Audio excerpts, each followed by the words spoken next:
여기에 열린 공감 TV.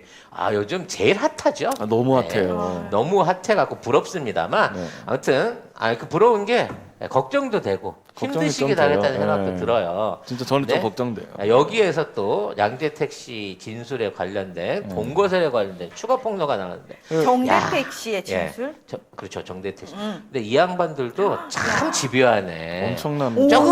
조금씩 이게 끌어내면서 하나씩.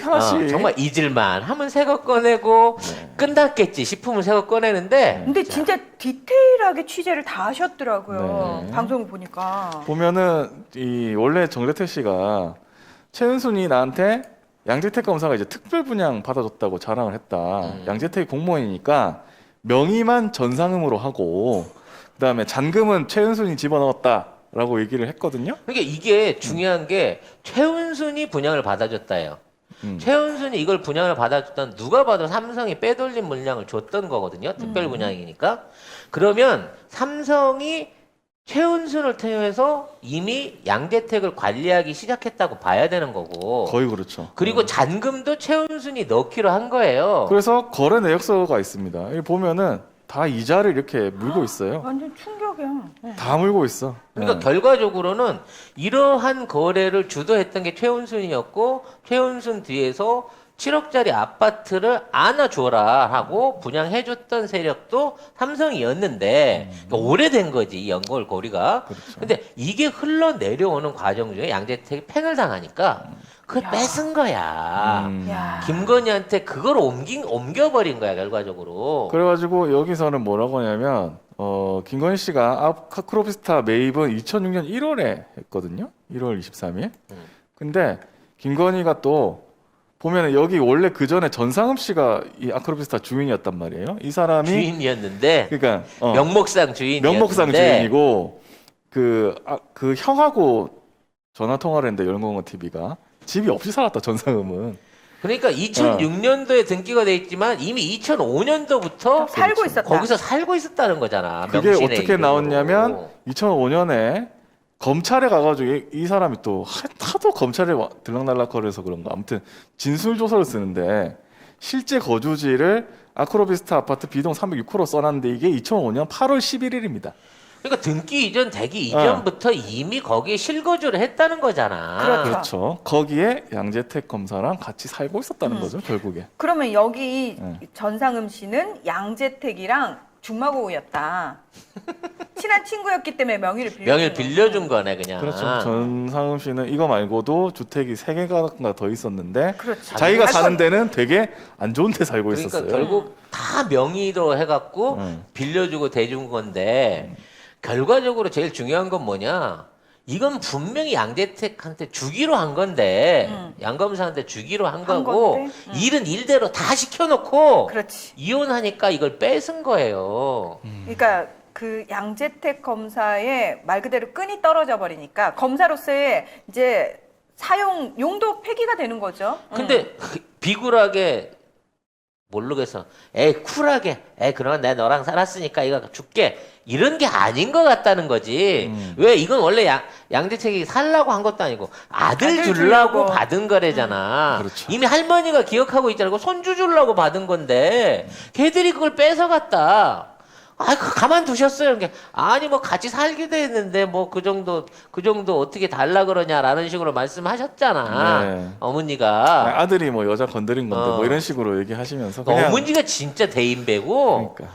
이 양아치들은 그 안에서도 일도 손해를 안 볼라 그런 거야 최은순하고. 왜냐면 사랑이 아니잖아. 그러니까 사랑이면 이게 희생이지만 사랑이 아닌데 내가 왜 손해를 봐야 이게 돼? 문제가 되는 거는 뭐냐면 이게 동거가 문제가 아니라 피의자가 검사랑 동거를 하고 그렇지. 피의자가 검사랑 동거를 하는데 들어가서 살고 있으면서 했기 때문에 이거 성상납이라고 보는 거예요. 그러니까 일단 물질적인 상납한 건 다 뺏었어. 네. 내가 보기엔 돈 안 줘 얘 스타일이. 집도 뺏었고 심지어 윤석열이도 2억밖에 현금이 없어. 네. 결과적으로 뭐냐? 몸빵으로 다 해결한 거야. 이렇게 성상납으로 이 모든 연결고리를 다 해결한 거야. 이러니 어우동보다 더 뛰어나지. 306%만 있었던 게 아니라 또 뭐 17층도 6층도 있었고, 뭐 6층도 와우. 있었다고 하고. 그 펜트하우스도 있었고 그 이외에 최소 17채가 더 있었다고 봐야 되는 정황들이 아직도 있는 거잖아요. 네. 오늘 판매를 저희가 팔아야 하는 제품은 바로 이 ILE 마스크입니다. 예. 이 마스크 같은 경우에는 안에가 이렇게 얇아 보여도 4겹으로 돼 있다고 하더라고요. 아, 네. 진짜 얇아 보이는데 이 안에 4겹 쿼드 마스크라고 불린다고 하더라고요. 그렇죠. 일명. 그래서 걸러내야 될 것들을 정확하게 4단계로 예. 걸러주는 거잖아요. 공기 중에 있는 많은 오염 물질을 자연스럽게 차단을 해줄 수 있는 그런 그쵸, 제품이라고 그쵸. 보시면 돼요. TT에 실험을 의뢰했는데 KF94와 동일한 등급의 시험을 누설률 시험 그리고 분진 포집 효율 시험, 안면부 흡기 시험을 해서 KF94와 동일한 성능을 가진 마스크라고 보시면 됩니다. 친환경 재사용 마스크잖아요.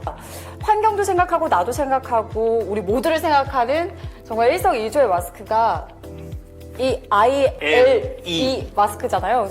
그러면 ILE 쿼드 마스크의 장점을 한번 말씀을 드릴게요. 네. ILE 쿼드 마스크의 장점은 첫 번째, 향균 안감이 있습니다. 오. 예, 이 향균 안감이 에어로 15 향균 안감으로서 99% 향균의 효과가 있다고 보시면 돼요. 99%의 예. 향균 효과라고 말씀하셨죠. 당연히 인증서도 오. 포함이 되어 있고요. 네. 이 겉감에도 향균 효과가 있는데 거기에 발수 코팅까지 했습니다. 어머, 자, 여러분 밑에 안 쏟아지는 거 보이세요?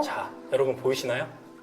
전혀 지금 물이 통하지 못하고 예, 아예 마스크 자체에 물이 흡수가 안 되고 있습니다. 여기가 지금 예. 물기가 아까 여기 하나도 없습니다. 이만큼 부었거든요. 근데 여기에는 그냥 산뜻해요. 진짜 발수 코팅이 잘 되어 있는 게 느껴지고 끈을 조절해서 얼굴 네. 사이즈에 맞춰서 쓸 수 있게 와이어 링이 들어가 있습니다. 네. 레드닷 디자인 어워드에서 네. 본상을 수상한 작품이에요. 자, 지금까지 친환경 재사용 마스크 IL이었습니다. 안녕.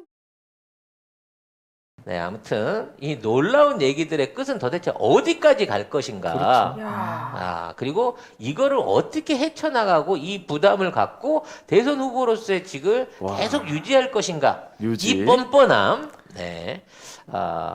진짜 그건 코미디다. 진짜 코미디입니다. 아무튼 이거. 네. 이러한 내용들을 여러분들한테 전달해 드렸으니까 네. 물론 가슴 아픕니다만 어제 있었던 법원의 말도 안 되는 판결, 우리가 분노의 에너지로 더 잘못된 것, 어떤 놈들을 먼저 처리해야 되느냐는 부분은, 그러니까 지금 있는 상황에서 그 정경심 교수 풀어내라, 민주당이 책임져라, 이 얘기는 해봐야 의미가 없어요, 여러분.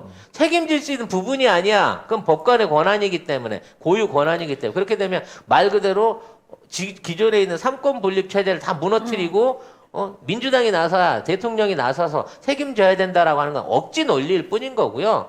이거를 근본적으로 잡기 위해서는 이거에 대한 악의 카르텔을 끊어야 되고, 그러기 위해서 선거를 잘해야 된다는 부분을 마지막까지도 여러분들이 이해를 해주시면 좋겠습니다. 사법부의 전체적인 개혁이 필요하다. 그런 개혁을 할 수 있는 사람들을 국회로 뽑아야 보내고 된다라는 생각을 정부로 보내야 가져야 될것 된다. 같습니다.